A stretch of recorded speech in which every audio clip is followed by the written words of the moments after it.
This administration is profoundly evil in ways that are difficult for Americans to comprehend. We have reached a stage of illegality, immorality, and depravity in a federal administration that no one could have ever thought. This administration isn't just corrupt. It's dangerous in a way that for everyday Americans to fully grasp. We're not just talking about bad policy decisions or questionable ethics. No, we've crossed into territory that's genuinely depraved, where lawlessness is flaunted like a badge of honor and the Constitution is treated like a piece of scrap paper. And no one is exposing that rot from the inside, quite like George Conway. Yes, George Conway, the high-powered conservative lawyer and, quite ironically, the husband of Trump's most loyal spin doctor, Kellyanne. He went on air and didn't just speak the truth, he detonated it. There was a bipartisan immigration bill that was going to try to fix some of this stuff. And Trump didn't want to fix it. He made the House vote against it because he doesn't want a rational system. He wanted the system to fail, and they don't want law. Calm, surgical, no hysterics, just cold hard facts that tore through Trump's entire narrative like a buzzsaw. Now, this isn't your usual partisan bickering. They can, they have to try sometimes because they're out there to remedy violations of the laws in the Constitution. But at the end of the day, the courts you can't have 600 plus federal judges trying to run the federal government through litigation when the president is just refusing to do his job, and not only refusing to do his job, basically saying F you to the duties that I have. The correct solution, and this is what made JV laugh, and you guys put it up on the internet, what JV laughing at me, the correct solution that the framers intended was impeachment and removal. When a president Conway didn't attack Trump over taxes or healthcare or even January 6 directly. No, what made it so lethal was that he went for the jugular, Trump's character, or rather, the lack of it. 1980 to 2018, okay? I don't want to see a Republican Party led by a fascist, but he is a fascist. He cannot help but be a fascist. His personality disorders make him a fascist. He does not care about anyone else. He does not care. He called him out as what many have only whispered, a fascist with no interest in governing, no loyalty to country, and no respect for the rule of law.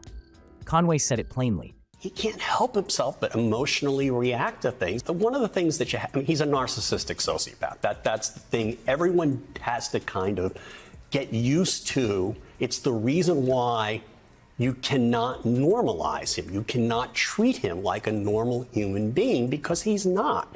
He is. This man doesn't want the system to work. He thrives in chaos, swims in corruption, and survives only by keeping everything broken. Why fix immigration? Why create solutions when failure itself serves his agenda better? Rule of law. He does not care about justice. He does not care about right and wrong. He's a criminal. He's a convicted criminal, 34 counts. He stands charged with many other counts on which I really don't. Trump didn't want reform. He wanted dysfunction because it gave him something to weaponize. George Conway didn't rant or rave. He didn't yell. That's what made it devastating. He calmly explained how Trump's entire presidency was a middle finger to the Constitution. What do you know about the OPM and OMB, and they're just like offering people, not buyouts. Buyouts is a misnomer. They're basically just like, we're going to pay. I mean, they're kind of, it's a combination of Project 2025 and shit coming out of Elon Musk's ass. Yeah. Just forgive my language. He said it point blank. The founders had a solution for someone like Trump. It was called impeachment and removal. And yet here we are, watching this man continue to steamroll American democracy like it's just another business he can bankrupt and walk away from. Conway isn't throwing around vague accusations. He's dissecting the disease piece by piece. The psychopath, because I thought he couldn't win. I just thought that, if all of us pitched in, things would turn out just right. Now, the problem is he's back. Yeah.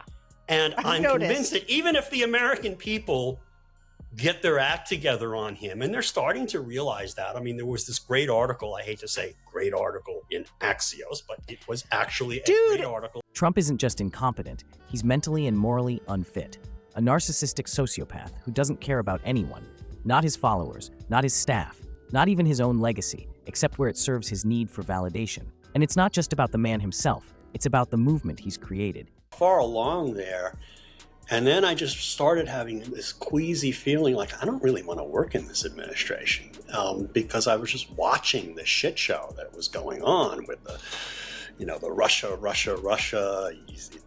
thing, with the firing of Comey, and the guy. It's just like the administration shut it. A cult of personality where facts don't matter, loyalty trumps logic, and the loudest voice wins. Conway is trying to rip the mask off this circus and show the grotesque reality underneath. A president who dodged the draft, mocked veterans, threw tantrums at 3 a.m. on Twitter, and built an entire presidency on the illusion of toughness while hiding behind legal loopholes and media manipulation. Okay, he is a bad man. And why all of you out there seem to want to excuse him and pretend that reality is something other than what it is and what you want it to be is the problem. And I don't say that you're garbage because of that. I think you need to look in the mirror someday and start thinking about, is this man the man you want your children or your grandchildren to emulate? He wasn't leading, he was playing pretend in the most powerful office in the world.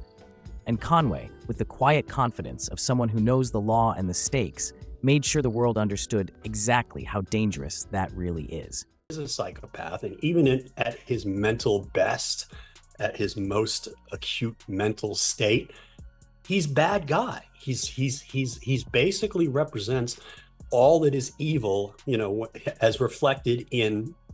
Let's talk about that economic miracle Trump promised. Remember when he said he'd bring jobs back, balance trade, and make the country rich again? Instead, we got a trade war that tanked markets, slapped higher prices on basic goods, and hurt the very working-class communities he swore he was fighting for. Conway laid it all out. I think everybody overthinks this guy. There's no strategy. There is no thought. And the brand is just him. He lives in this world where there's just him. Okay? But it's not just him, George. It's a hell of a lot of people out there who've gotten sucked up into this thing and that are perpetuating I agree with that brand. I'm talking about in his mind. Okay. None of us matter. Those people don't matter. They're not real people. He doesn't care what happens to them. If they show him adulation and they do what his bidding, that's good. If they don't do his bidding, he will destroy them. He will discard them. None of us, in his mind, okay, he's someone, as a man with no empathy, a man with no conscience. It's just. He exposed the delusion, the grand myth, that Trump was some kind of business genius. If that were true, why are there so many bankruptcies in his past? Why are working Americans still footing the bill for his failed policies? Trump's legacy isn't prosperity, it's pain, inflation, division, and disarray. And how can we forget Space Force? While veterans went undersupported and our real-world defenses needed attention, Trump decided to launch a half-baked sci-fi fantasy that sounded like it came straight from a Saturday morning cartoon. Conway couldn't help but scoff. It wasn't leadership, it was a performance, always a performance. Because Trump doesn't govern, he performs. He doesn't solve problems, he creates them so he can pretend to be the hero fighting them. And the worst part? Too many people bought the act. Conway saw it for what it was and called it out. Not with fire and fury, but with a calmness that made the truth sting harder. And here's where it gets darker. Because Conway didn't just point to incompetence, he pointed to something deeper, something more chilling. He described Trump as a man without empathy, without conscience, someone who views people not as citizens or even supporters, but as tools, as props. If you serve his agenda, he'll praise you. If not, you're disposable, you're an enemy. You're next in line to be mocked, sued, jailed, or ruined. It's not leadership, it's psychological warfare. A government run not by ideals or even ideology, but by a malignant personality cult that chews people up and spits them out.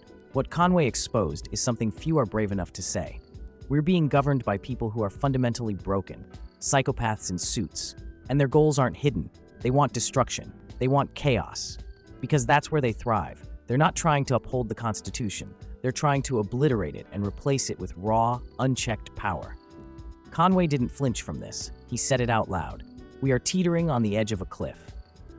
And the only thing stopping us from falling is whether Americans can finally stop pretending this is all normal. Because this isn't just about Trump anymore. It's about the country that allowed him to happen. A system that's so paralyzed, so polarized, that someone this blatantly unfit could rise to the top and stay there. Conway said what many won't. Trump supporters aren't just misled, they're complicit. Not because they're evil, but because they've been sold a version of America that was never real, and they're too proud or too afraid to admit they were lied to. And Trump? He feeds on that denial. He weaponizes their fear, their anger, their desperation, and then leaves them worse off than before. Every single time. But the story doesn't end with Trump. It continues with every enabler, every politician who looked the other way, every media outlet that prioritized ratings over truth. Conway made one thing brutally clear: Trump is a symptom. The disease is bigger. It's a government overrun by people who don't believe in government, who don't care about justice or democracy or even basic human decency. Conway's quiet rage wasn't just about one man. It was about a system unraveling under the weight of its own cowardice. This wasn't just a takedown. It was a warning, a plea. Because Conway, for all his insider knowledge and personal baggage, still believes in the rule of law, still believes there's time to fix this, but only if we stop pretending the problem will go away on its own. Trump isn't going to disappear. He's going to keep pushing, keep shouting, keep dividing until someone somewhere finally says enough. And if we don't say it soon, we may not get another chance. The truth is out there. George Conway just said it louder, clearer, and with more brutal honesty than anyone else has dared to. The question now is, are we ready to listen?